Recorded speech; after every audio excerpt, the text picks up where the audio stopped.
So I've been stalling way too long. Told myself I'm gonna wait till I get my own garage. Got my own garage. Then I waited like another 2 to 3 weeks. But today's the day I'm going to start to try to remove the transmission. My cross member for my long arms has to drop first. So I need to move all the cars out. I'm not working with this one in here. I'm gonna move this in the middle, put jacks in, 2 over here, 2 up front, and start to swap.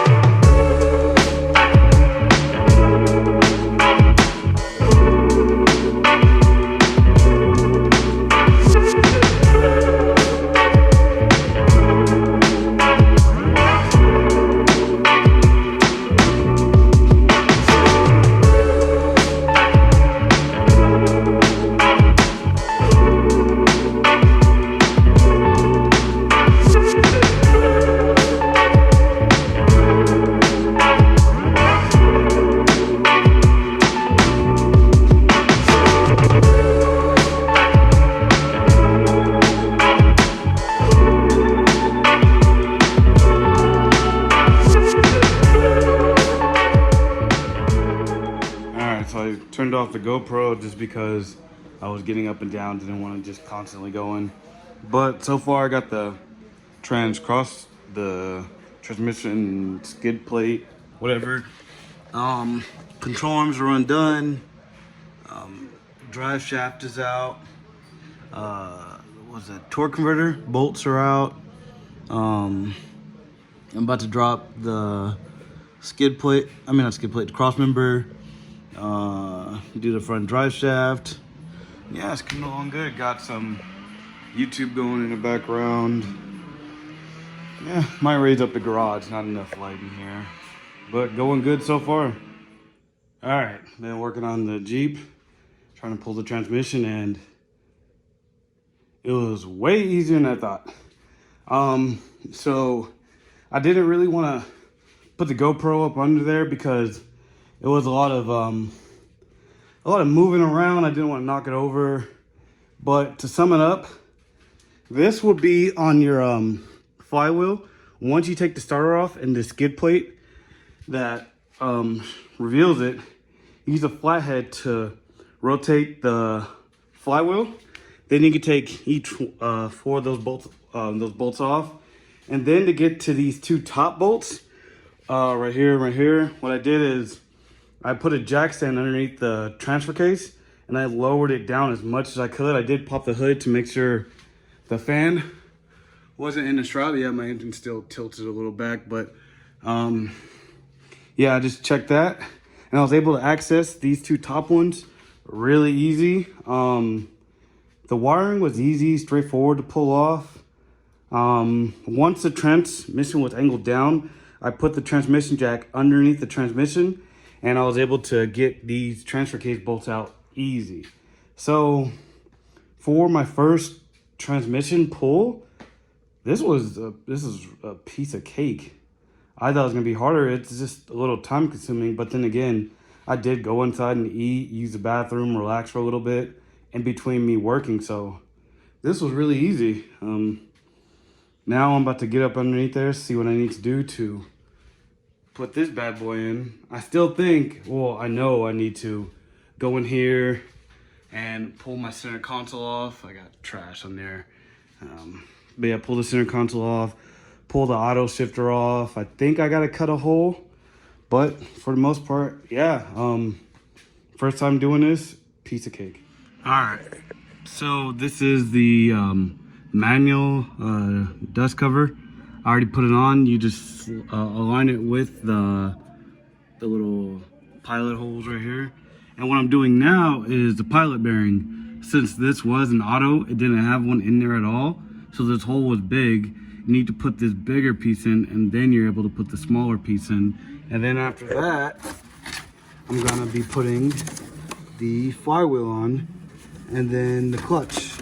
But I still got one thing I forgot to do, and that's go inside and take all this stuff off. So once I'm done doing this stuff down here, I'll go inside and remove this so the shifter can go in.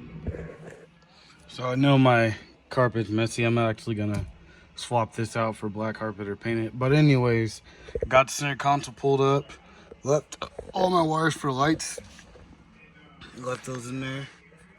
Oh wait, one of them actually came undone. Yeah, one of them came undone. Oh well, I'll put that back up. But got all my lights, my wires for my lights in there still. But I gotta take all this out and open up the hole. So I'm about to get to that. So finally, after a struggle, I got the black metal piece off. And I guess the previous owners, I only had this for 2 years, but this shit definitely wasn't for me. I gotta clean that all up. But yeah, they were a little dirty. But anyways, I was able to get this off. Now I'm actually about to start putting the Ax15 in. I think I gotta cut some of this. I'm not too sure. I definitely have to cut that because don't want that the exhaust fumes getting in here. I am not putting in this bolt and the other one because they were just pain in the ass to get out. So yeah, I guess I'm gonna start putting the flywheel, clutch, and all that stuff on there, and then transmission, and then button it all up, clean this up, and should be good to go after that. All right, so I got the clutch, flywheel, pressure plate on. I'm about to pull the clutch alignment tool out and try to slide this on in there. Let's see how this goes. Well, I made a mess. There goes lost hopes and dreams and power loss and upset and disappointment right there, all right there. And here comes reliability, a little bit more power, and yeah, I'm excited. It was hard aligning the transmission to the guide pins on the back of the engine, but I was able to get it. Right now it's just being held up with a jack stand, or the transmission jack. It's in there. I've got a few more things to work out. If I wouldn't have took breaks today, I probably could have got it done in one day, but it's all good. I am gonna cut this, probably make a big square on it. Hopefully it fits right over the where the shifter is, and then I can make some rubber on it so it doesn't get all the exhaust fumes and inside my Jeep. And I still need to get a shift boot, but this is good. This is further than what I thought I was gonna get today, so I'm kind of happy. I was gonna do this all in one shot, but it's too much.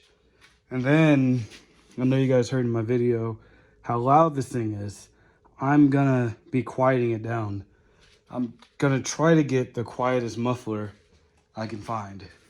And then I want to get new seats because these are nice, but they're kind of getting old. I want something I can sit in, and so I won't get thrown around. But for the most part, it's going good. Hopefully in the next video I'll be putting it back together and then going for a test drive.